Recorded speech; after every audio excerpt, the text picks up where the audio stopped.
Hello, my brothers and sisters. This is Father Carlos coming to you from the Church of the Assumption. And again, in the few years that I've been a priest, people come to us and ask us to do a prayer or a blessing or something that they want us to do for whatever reason, for whatever intention that they may have at some point. And obviously, unless we have to rush somewhere, we usually take the time to say the prayer or say the blessing or say whatever it is that we need to do.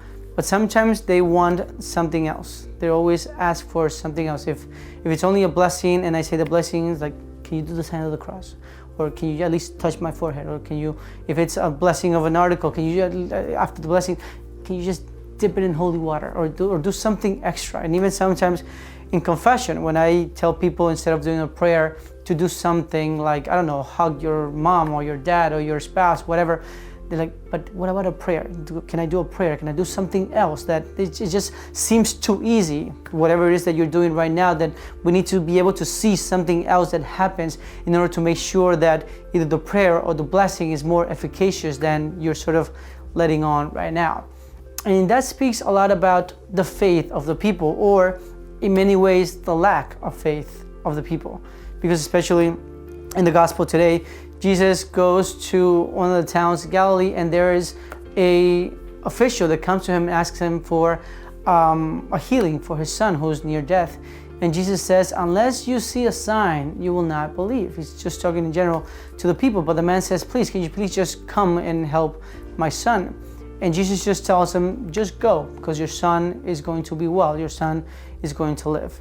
And this man has the faith enough to believe Jesus' words, and then he goes back home and realizes that his son was healed exactly when Jesus said the day before that he was going to be okay, that he was going to live. And sometimes we lack that faith. And again, I've experienced this from people who always want something more from the things that we're doing, either for a touch or a sign of the cross or holy water or this or that. When the prayer was done, the blessing was given, but they still, unless we feel like we get something extra, something that I know that is usually powerful, then it will not happen, or it will not be efficacious and will not have the same result.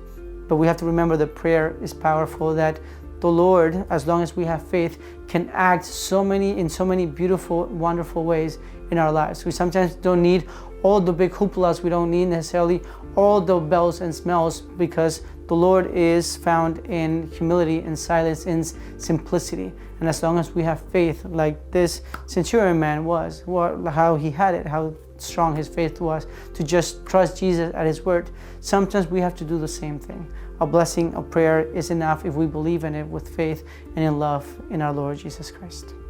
God bless you all. En aquel tiempo, Jesús salió de Samaria y se fue a Galilea.